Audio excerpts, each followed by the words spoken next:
reforma tributária focada no ato de consumo. E foram criados esses 2 tributos. Por que 2 tributos e não só um IVA? Porque nós tínhamos que atender às demandas da União e às demandas de estados e municípios. Por sorte, não criamos 3, conseguimos ficar só com 2, né?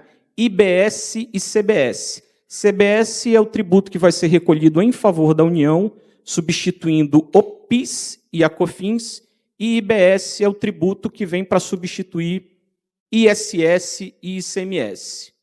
E, gente, a reforma tributária ela foi feita politicamente com a ótica de permitir que o Brasil voltasse a competir no panorama internacional, principalmente em relação à sua indústria, né? A política brasileira, os agentes políticos brasileiros acreditam que o Brasil, com a sua estrutura, com o seu potencial, com a sua localização estratégica, tem condições de voltar a ser um player mundial na indústria.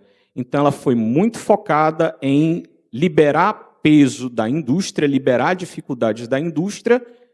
Está estabelecido na reforma que nós vamos ter uma neutralidade, ou seja, eu não posso aumentar a carga tributária do sistema, mas se eu vou tirar peso da indústria, esse peso tem que ir para algum lugar. Não é o comércio, esse peso vai recair majoritariamente no setor de serviços, que é sempre o setor que mais cresce, o setor no mundo inteiro é o que tem aí prevalecido, então ele vai ser o mais tributado. E são alíquotas que, para o serviço e para o comércio, para o serviço vão parecer pesadíssimas, para o comércio intermediárias ou equivalentes, e para a indústria, certamente a indústria se beneficia com uma redução muito grande dessa carga fiscal final. Nós estamos falando de IBS e CBS projetados em torno de 27% a 28%. Nós não sabemos qual é a alíquota final e nem vamos saber tão cedo. Porque a União vai estabelecer primeiro a sua alíquota, o Estado do Amazonas vai estabelecer a sua alíquota e Manaus também vai estabelecer essa sua alíquota, dentro de parâmetros de necessidade de arrecadação e competitividade que eles vão definir internamente, né? Então, nós temos uma estimativa que, nos próximos anos, quando forem começados os primeiros testes de mudança de tributo, esses cálculos serão feitos e eles vão levar essas alíquotas para em torno de 27% a 28% somadas, né? Nós vamos substituir o setor de serviço, por exemplo, um ISS de 5%, por, dependendo do setor, uma alíquota de 27% a 28%, algo bem pesado.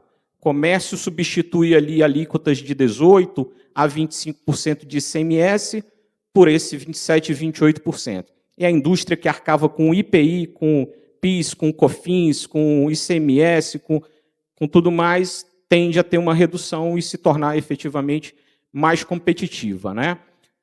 Essa é a regra geral, mas nós tivemos vários setores, né, beneficiados com regras diferentes. Então, nós temos atividades como agronegócio, alimentos, cultura, administradores, arquitetos reunidos em sociedades uniprofissionais também vão ter esse tratamento diferenciado. E nós temos aqui o nosso bicho Zona Franca de Manaus, né? Zona Franca de Manaus também foi vitoriosa nas discussões sobre a reforma tributária. A gente veio com uma legislação da Câmara realmente assustadora, mas no Senado a gente conseguiu reverter alguns dos problemas que essa legislação apresentava, então a gente consegue apontar a Zona Franca como um regime vencedor aí também, que conseguiu manter algumas das suas garantias, né? Uma novidade também importante do sistema, além de abranger qualquer tipo de atividade, não vai ter mais aquela história de saber, isso é serviço, isso é mercadoria, locação não é serviço, então não incide ISS. Isso acaba, tá, gente? Todas as atividades econômicas vão estar sujeitas a IBS e CBS, salvo aquelas que a legislação está excepcionando, e são muito poucas, né? E aí é importante colocar essa ponderação também, algo que, num primeiro momento, assustou muito o mercado imobiliário. A mesma tributação vai incidir sobre a pessoa física. Então, já façam essa digressão, né? Pessoa física que era investidor de imóveis, para alocar esses imóveis para terceiros, preferia manter aquele imóvel na pessoa física, pagava 27,5% de imposto de renda iria pagar, se a gente fosse considerar a alíquota cheia, mais 27, né? Confisco absoluto, né? Pagar mais de 50% de imposto pela atividade de locação. Isso assustava o mercado imobiliário, porque, obviamente, teria impacto na venda. Eu perderia, certamente, esse comprador de imóveis e investidor para alocar imóveis, né? Então, essa base ampliada ela atinge pessoas físicas, pessoas jurídicas, e não existe mais discussão sobre atividade, se é serviço, se não é serviço, se é tributado, se não é tributada. É atividade econômica, ela vai ser tributada. Isso, de certa forma, amplia a base e tende a diminuir a alíquota se houver sinceridade nesse propósito de manter a neutralidade fiscal, né? Vem embutido também a transparência, porque agora a gente vai saber exatamente quanto a gente está pagando de imposto, né? Isso vai vir na nossa nota, o produto vai custar 100, se a alíquota for 25, eu vou pagar 125. Quem viaja, principalmente para os Estados Unidos, está acostumado já com essa lógica do IVA adicionado ao preço do produto, né? Você só vai saber lá na hora do caixa, o produto está a 100, na hora do caixa lá você paga 7, 8%, que é o tributo ali do estado do município. E o outro fator importante, o tributo passa a ser cobrado pela lógica do destino. Então, acaba a guerra fiscal. Não vai haver mais interesse de ninguém em atrair projetos para o seu estado, porque o ICMS, o IBS e a CBS vão ser recolhidos em favor do estado de destino, né? Então, não há dúvida que a reforma é necessária, ela vem depois de uma discussão de quase 2 décadas, né, de maturação. Então, o manicômio, de fato, precisava acabar. Aqui é um exemplo muito rápido de como funciona o IVA, que tem essa alíquota que foi definida, observando toda a cadeia. E como é que isso acontece? Aqui tem um exemplo bem prático, né? O produtor de algodão produziu o algodão a 50, a gente aqui está estimando um IVA de 25 só para facilitar a nossa conta, tá, gente? Então, pagou 12,50, o cara que comprou o algodão pagou 62,50. O cara da tecelagem, 62,50, o cara da tecelagem vendeu o produto a 80, tem aqueles 25% de IVA pagando 20, o IVA a recolher dele é 20 menos os 12,50 que já foi recolhido na operação anterior, então ele só paga 7,50. Vai para a camisa, a mesma lógica, a camisa vendida a 150, IVA de 37,50, apura lá esse imposto, mas vê que na cadeia já foi pago 17,50, 20 reais, desculpa, e só vai pagar 17,50. É importante dizer que nós, enquanto empresários, empresas, temos que fazer esse trabalho, né? A gente vai ter que ter um foco muito maior nas nossas contabilidades para poder, de fato, entender o que veio de... Henrique, a promessa, eu até não coloquei aqui, porque é algo que ainda está sendo discutido, mas está prometido, que é o split payment. É um negócio que, se funcionar, é fora de série para o governo, nem tão fora de série para o empresário, né? Porque na hora que eu pagar a camisa que eu estou comprando aqui na Riachuelo, na Renner, onde for, eu vou lá para o caixa, vou passar o meu cartão e a administradora do cartão vai dividir isso para dois destinos diferentes. A parte do governo já vai para o governo e a parte do lojista vai para o lojista. Então, se isso funcionar, essa preocupação diminui muito, porque eles mesmos vão administrar essa situação, tá? Mas, em compensação, aquele dinheiro que entraria para o meu caixa para eu, eventualmente, ter que pagar aquilo 30, 45 dias depois, o tema com o governador do estado aqui, né? Um tema aqui que o governo, a gente entende que não tratou da forma mais adequada possível, mas o fato é que a gente prevaleceu.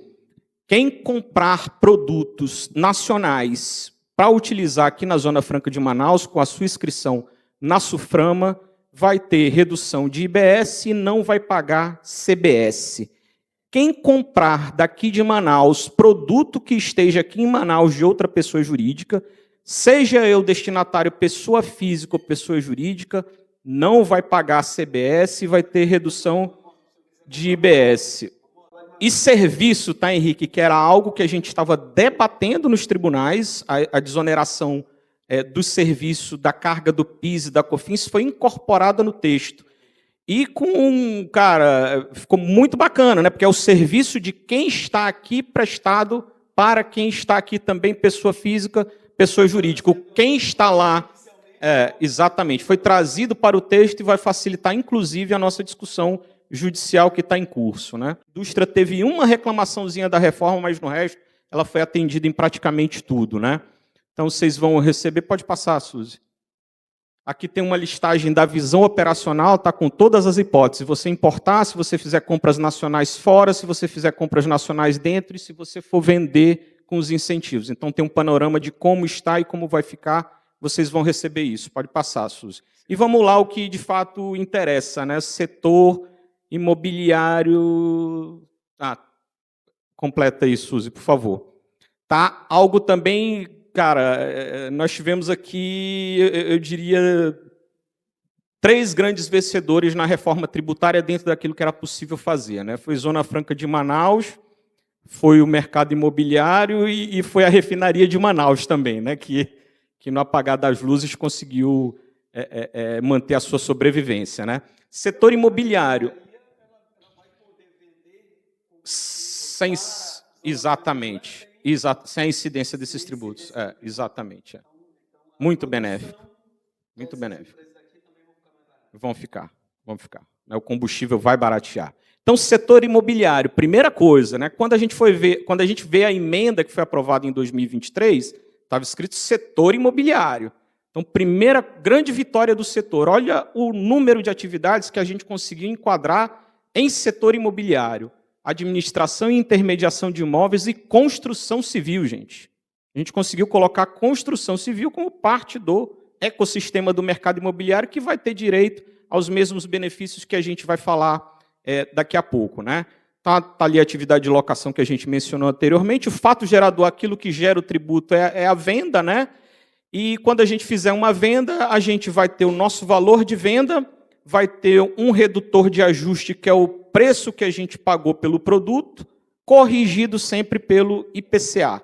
Tá? Então, a regra geral do mercado imobiliário é essa, com a vitória que não foi aquela que a gente esperava, mas que o mercado imobiliário considera bastante razoável, que é a redução da alíquota para 50% do que for definido naquele panorama inicial que eu falei, que pode ser 27%, pode ser 28%, pode ser até um pouquinho diferente, dependendo de estados e municípios.